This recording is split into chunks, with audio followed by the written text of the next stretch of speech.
अस्सलाम वालेकुम गर्ल्स, कैसे हो आप सब। आज जो हमने नेक्स्ट टॉपिक स्टार्ट करना है which is locus of conflict. Means कि क्या ऐसा मेन पॉइंट है या कौन सा ऐसे कह लो लोग जो हैं इंडल्ज हैं साथ, और इसको किस तरह से कैटेगराइज़ किया गया है। फर्स्ट वन है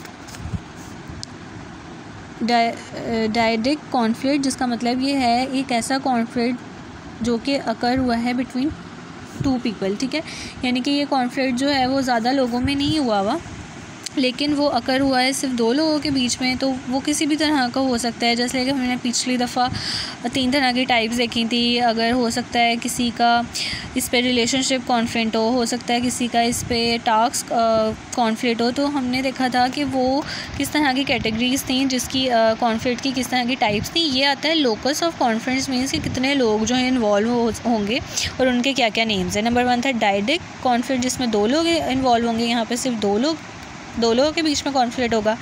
फिर आ जाता है intra group conflict that occurs with in a group और टीम्स, यानी कि ये एक टीम या एक ग्रुप है। जस्ट लाइक अगर 6 मेंबर्स हैं, ठीक है, 6 मेंबर्स हैं, तो क्या हुआ है उनमें किसी भी बात पे या किसी भी चीज़ पे जो एक आर्ग्यूमेंट अराइज हो जाता है, तो ये होगा विद इन अ ग्रुप और टीम। फिर आ जाता है इंटर ग्रुप कॉन्फ्लिक्ट, ये होगा कॉन्फ्लिक्ट बिटवीन डिफरेंट ग्रुप्स और टीम्स। यहाँ पे आप outside the group of teams के क्या होगा, outside the group of team में लड़ाई होगी या कॉन्फ्लिक्ट होगा। मीन्स के जस्ट लाइक टीम ए है, टीम बी है, किसी भी बात को लेके इन दोनों में जो कॉन्फ्लिक्ट अराइज होगा उसे हम इंटर ग्रुप कहेंगे। ठीक है, ये इंट्रा ग्रुप था, ये इंटर ग्रुप था। यही बेसिकली इन्होंने बात बताई हुई है। फिर यहाँ पे बताया हुआ है कि अगर हम देखें तो टास्क, रिलेशनशिप और प्रोसेस कॉन्फ्लिक्ट्स में क्या होता है, इंट्रा ग्रुप कॉन्फ्लिक्ट आ जाता है विद इन द ग्रुप। और इसके अलावा आ जाएगा कि पर्टिकुलरली जो है ये सारे जो कॉन्फ्लिक्ट्स होते हैं अगर तो फंक्शनल हैं तो आपकी ऑर्गेनाइजेशन को फ़ायदा देंगे, आपको फ़ायदा देंगे। अगर तो डिसफंक्शनल है तो वो आपको डिस्ट्रक्शन की तरफ लेके जाएंगे। ये भी हमने लास्ट टाइम पढ़ा था। यहाँ पे बात ये जो की हुई है टास्क, रिलेशनशिप और प्रोसेस जो होते हैं ये ज़्यादातर इंट्रा ग्रुप में होते हैं, विद इन ग्रुप्स में। मींस के उनका किसी ना किसी बेस पे जो है इन तीनों में से किसी ना किसी बेस पे विद इन द ग्रुप जो हैं कॉन्फ्लिक्ट्स अराइज हो जाते हैं। और एक ज़्यादातर जो इंट्रा ग्रुप है, मींस के ज़्यादा से ज़्यादा जो डिफरेंट ग्रुप्स और वगैरह हैं उनकी परफॉर्मेंस जो टास्क होती है, अगर हो सकता है ग्रुप ए ने ग्रुप बी से अच्छा परफॉर्म कर लिया हो, तो हो सकता है कुछ ऐसे फैक्टर्स हों जो कि ग्रुप ए को ना पसंद हो ग्रुप बी के। तो ये इंट्रा और इंटर जो भी है दोनों की वजह से जो है कॉन्फ्लिक्ट्स अराइज हो सकते हैं। फिर यहाँ पे बात जो है, फिर यहाँ पे ये सब रीड करने का है, इसको आपने जस्ट रीड करना है। फिर आ जाता है द कॉन्फ्लिक्ट प्रोसेस, इसको हम देख लेते हैं। कॉन्फ्लिक्ट प्रोसेस क्या होता है, इसकी 5 स्टेजेस होती हैं।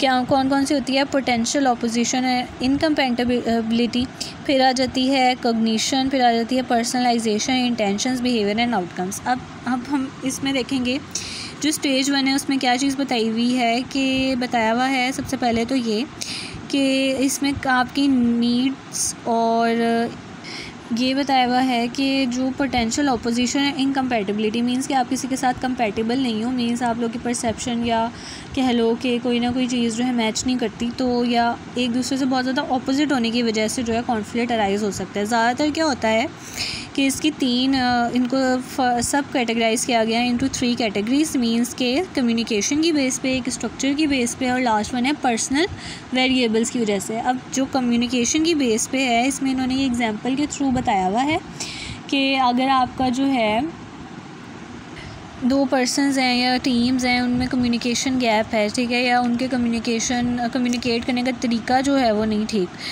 तो फिर क्या होगा कि आप लोगों के बीच में कोई ना कोई किस्म का कॉन्फ्लिक्ट जो अराइज हो सकता है, मिसअंडरस्टैंडिंग जो है क्रिएट हो सकती है, कोई ना कोई ऑपोजिट फैक्टर जो होता है जो कि डिफ़िकल्टी को क्रिएट कर सकता है। फिर सेकंड वन है स्ट्रक्चर, मींस के हो सकता है आप जिस तरह चीज़ों को परसीव कर रहे हो उस तरह से वो बंदा नहीं कर रहा, ठीक है। तो हो सकता है जो इस तरह कॉन्फ्लिक्ट होगा जो कि स्ट्रक्चरल होगा, जिसमें आपकी कंपैटिबिलिटी नहीं मैच हो रही, या आप जो हो एक दूसरे के साथ आपकी परसेप्शन नहीं मैच हो रहा, आप लोग की थिंकिंग नहीं मैच हो रही है। आपको लग रहा है प्लान ए काम करेगा, दूसरे पर्सन को लग रहा है प्लान बी काम करेगा।